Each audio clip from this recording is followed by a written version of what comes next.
Scotty. Yes. Yes. Scotch Glass Cup. Scotch Glass Cup. Thank you. A very special man. Great man. Very special man. Okay, ladies and gentlemen, to start this show, I turn it over to our maestro. We have a lot of wonderful people here for you tonight.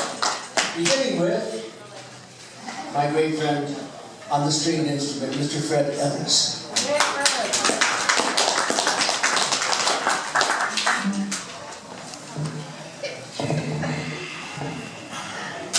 Let's move this mic a little closer.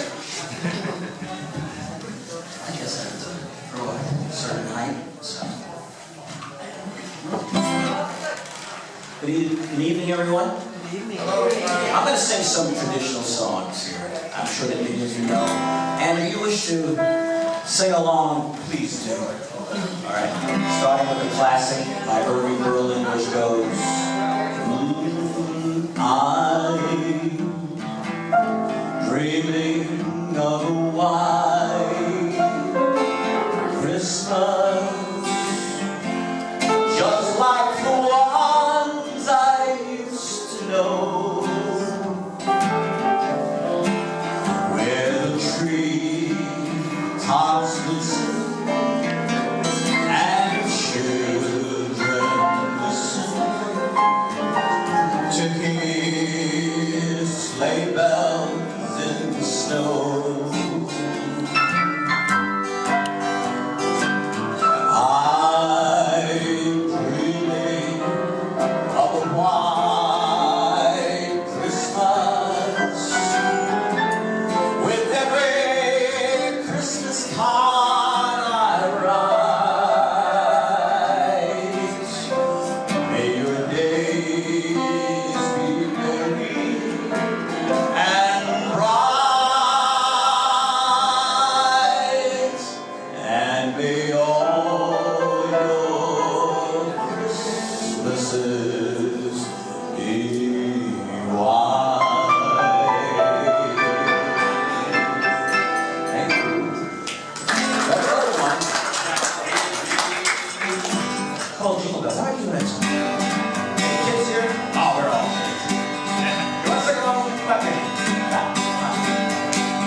So we gotta sing Santa Claus. I still believe in Santa Claus, believe it or not.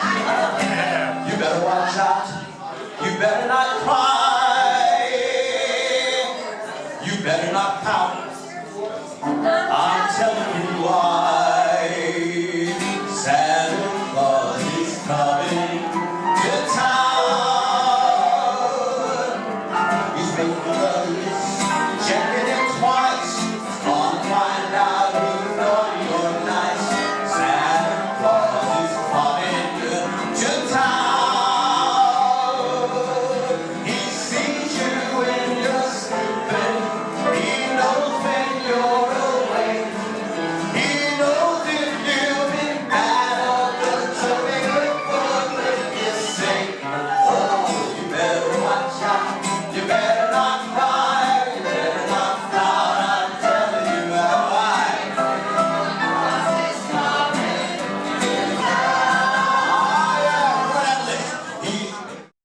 That I really need the deed to a platinum mine, Santa baby. So hurry down the chimney tonight. That's right, Santa baby. I'm filling stockings with the duplex, oh, and the checks. Oh, and sign your X on the line, Santa baby. So hurry down the chimney tonight. Come and trim my Christmas tree with some decorations bought at Tiffany. I really do believe in you. Let's see if you believe in me. Don't forget when Santa baby forgot to mention one little thing, a ring. I don't mean on the phone, Santa baby. So hurry down the chimney tonight. Hurry down the chimney tonight. Hurry! Down the chimney.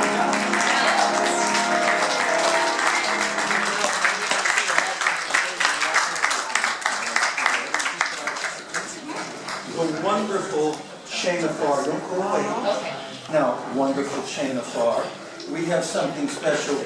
We're about to hear, instead of Santa Baby, we're going to have Austin Baby. And here is this. Every year there are certain pieces that get read. One was A Visit from St. Nicholas, also known as Twas the Night Before Christmas. And since they're always read from parents to children, Was the night before Christmas, and all through the house, not a creature was stirring, not even a mouse. The stockings were hung by the chimney with care, in hopes that St. Nicholas soon would be there. The children were nestled snug in their bed, with visions of sugar clams danced through their heads. And Ma in her kerchief and I in my cap had just settled our brains for a long winter's nap. When out on the lawn there arose such a clatter, I sprang from my bed to see what was the matter. Away to the window I flew like a flash, tore open the shutters and threw up the sash. The moon on the breast of the new-fallen snow gave a lustre of midday to objects below, when what to my wondering eyes did appear but a miniature sleigh, a neat, tiny reindeer, with a little old driver so lively and quick, I knew in a moment it was St. Nick. More rapid than eagles his coursers they came, and he whistled and shouted and called them by name. Now Dasher, now Dancer, now Prancer and Vixen, on Comet, on Cupid, on Donner and Blitzen. To the top of the porch, to the top of the wall, now dash away all. As leaves that before the wild hurricane fly, when they meet with an obstacle mount to the sky, so up to the housetop the coursers they flew, with the sleigh full of toys, and St. Nicholas too. And then, in a twinkling, I heard on the roof the prancing and pawing of each little hoof. As I drew my head and was turning around, down the chimney St. Nicholas came with a bound. Oh, he was dressed all in fur from his head to his foot, and his clothes were all tarnished with ashes and soot. A bundle of toys he had flung on his back. He looked like a peddler just opening his pack. His eyes, how they twinkled, his dimples, how merry. His cheeks were like roses, his nose like a cherry. His droll little mouth was drawn up like a bow, and the beard of his chin was as white as the snow. the stump of a pipe he held tight in his teeth, and the smoke it encircled his head like a wreath. He had a broad face and a little round belly that shook when he laughed like a bowl full of jelly. He was a chubby and plump, a right jolly old elf, and I laughed when I saw him, in spite of myself. A wink of his eye and a twist of his head soon gave me to know I had nothing to dread. He spoke not a word, but went straight to his work, and filled all the stockings, then turned with a jerk, and laying his finger aside of his nose, and giving a nod, off the chimney goes. He sprang to his sleigh, to his team gave a whistle, and away they all flew like the down of a thistle. But I heard him exclaim, ere he drove out of sight, Happy Christmas to all, and to all a good night.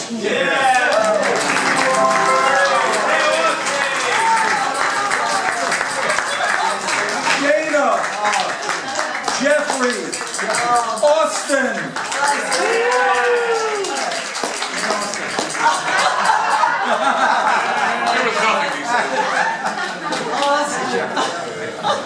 There was nothing he said.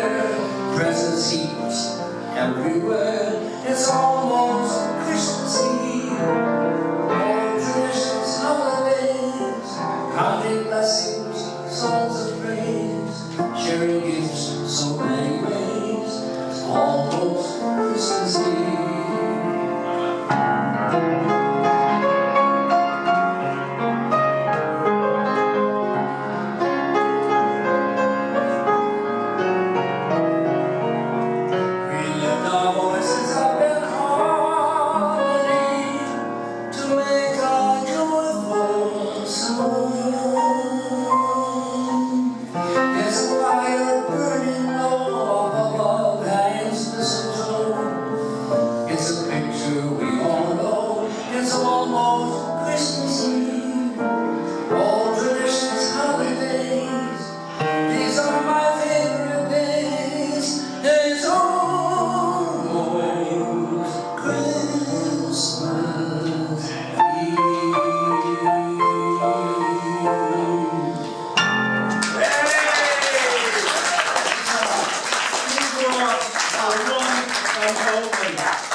Yes, we do. Going reading the politically correct Christmas stuff. Oh, nice to see you all. We've lost too many friends in the past year. Many of you in this room knew Scotty. This was written by Ted Lawn and Scott Glasgow. I need my, oh, thank goodness we have light here. And by the way, do we have some extraordinary talent in this club? Yes. I mean, Steve Ross, everybody else. I've had the pleasure of being a member of this club for nearly 30 years, and the friends that I've made here are just extraordinary. It's talent like you wouldn't believe anywhere. This is the best show in New York tonight, I think. Anyhow, this is a politically correct Christmas story, which I think is actually kind of appropriate after a divisive election that we just had. We're all for it together, but we don't need to make the Players Club great again. It already is great, right? So anyway, a politically correct Christmas story by Ted Lawn and Scott Glasgow. 'Twas the night before Christmas, and Santa's a wreck.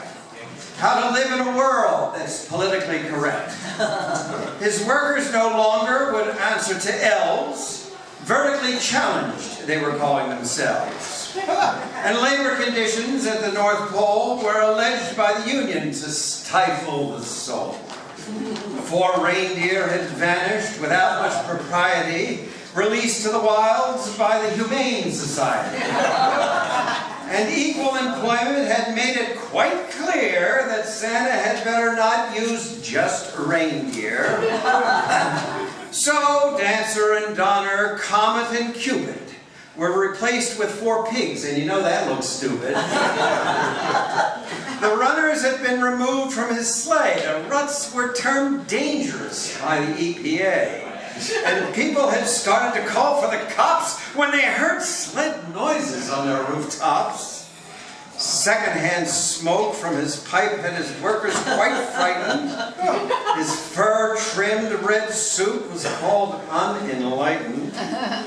And to show you the strangeness of life's ebbs and flows, Rudolph was suing over unauthorized use of his nose. And had gone on Geraldo in front of the nation, demanding millions in overdue compensation. So, half of the reindeer were gone, and his wife, who suddenly said she'd had enough of this life, joined a self-help group, packed and left in a whiz, demanding that from now on her title was Ms. And as for the gifts, why, he'd never had a notion that making a choice could cause so much commotion. Nothing of leather, nothing of fur, which meant nothing for him and nothing for her. Nothing that might be construed to pollute, nothing to aim, nothing to shoot. Nothing that clamored or made lots of noise, nothing for just girls or just for the boys. Nothing that claimed to be gender pacific, nothing that's warlike or non-Pacific. No candy, no sweets, they're bad for the tooth. Nothing that seemed to embellish a truth. And fairy tales, while not yet forbidden, were like Ken and Barbie, better off hidden. For they raised the hackles of those psychological who claimed the only good gift was one ecological. No baseball, no football, someone could get hurt. Besides, playing sports exposed kids to dirt. Dolls were said to be sexist and should be passé, and Nintendo would rot your entire brain away. So Santa just stood there, disheveled, perplexed. He just could not figure out what to do next. He tried to be merry, tried to be gay, but you better be careful with that word today. His sack was quite empty, limp to the ground, nothing fully acceptable was to be found. Something special was needed, a gift that he might give to all without angering the left or the right. A gift that would satisfy with no indecision each group of people, every religion, every ethnicity, every hue, everyone, everywhere, even you. So here is that gift, its price beyond worth. May you and your loved ones enjoy peace on earth.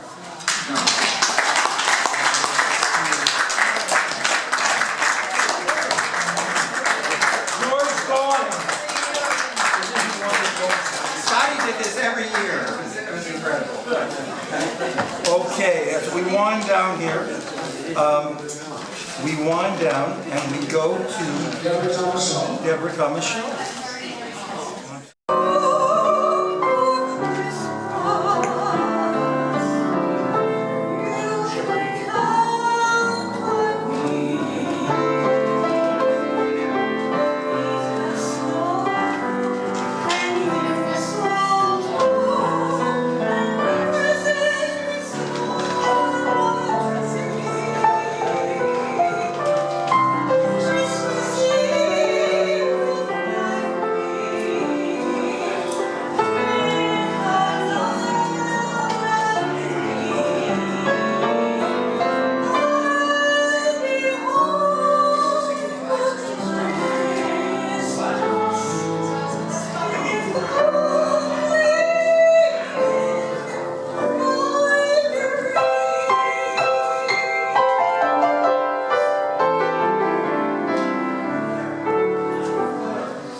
young girl named, what, honey? 1897. 18 what? 1897. Say again? 1990. Mommy, Daddy, there are girls in school that say that there is no Santa Claus. Now, here was good. What was it? Now, in this family, whenever there was a question about geography or whatever, they would call the sun. They would write the Sun, the New York Sun. And so she thought, well, Daddy, maybe I should write the Sun about Santa Claus. She said, good idea, why don't you? And so she did. She wrote a letter to the New York Sun. Now, it found itself into the hands of Francis P. Church, a man who worked the Civil War for the New York Times and was now, whenever there was a question, a controversial problem, they always gave it to him. And this indeed was controversial. So, the letter found itself in the hands of Mr. Church. So, he pulled out his legal pad, got his pencil, and read the letter. Dear editor, I'm 8 years old. Some of my little friends say there is no Santa Claus. Papa says if you see it in the sun, it's so. Please tell me the truth. Is there a Santa Claus? Now, Church knew he had to answer this quickly and honestly. So he sat down, got his legal pad, and began to write. Virginia, your little friends are wrong. They have been affected by the skeptical of a skeptical world. They do not believe except what they see. They think that nothing can be which is not comprehensible by their little minds. All minds, Virginia, whether they're men's or children's, are little. In this great universe of ours, man is a mere insect, an ant in his intellect, as compared with the boundless world about him. Yes, Virginia, there is a Santa Claus. He exists as certainly as love and generosity and devotion exist. And you know that they abound and give to your life its highest beauty and joy. Alas, how dreary would be the world if there were no Santa Claus. It would be as dreary as if there were no Virginias. There would be no childlike faith, no poetry, no romance to make tolerable this existence. We should have no enjoyment except in sense and sight. The eternal light with which childhood fills the world would be extinguished. No Santa Claus. Not believe in Santa Claus, you might as well not believe in fairies. Oh, okay. You might get your papa to hire men to watch in all the chimneys on Christmas Eve to catch Santa Claus. But even if they did not see Santa Claus coming down, what would that mean? It wouldn't prove anything. Nobody sees Santa Claus, but that's no sign that there is no Santa Claus. The most real things in the world are those that neither children nor men can see. Did you ever see fairies dancing on the lawn? Of course not. But that's no proof that they're not there. Nobody can conceive or imagine all the wonders there are, unseen and unseeable in the world. You may tear apart a baby's rattle and see what makes the noise inside. But there's a veil covering the unseen world, which not the strongest man, nor even the united strength of all the strongest men that ever lived, could tear apart. Only faith, fancy, poetry, love, romance can push aside that curtain and view and picture the supernal beauty and glory beyond. Is it all real? Ah, Virginia, in all this world there's nothing else real and abiding. No Santa Claus? Thank God, Virginia, he lives. And he lives forever. 1,000 years from now, nay, 10,000 years from now, he will continue to make glad the heart of children.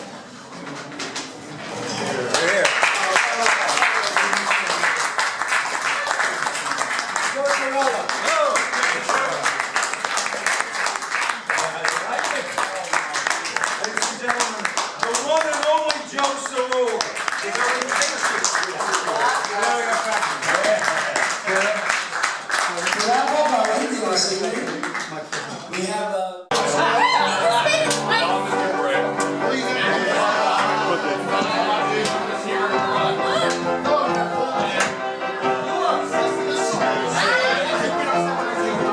Oh!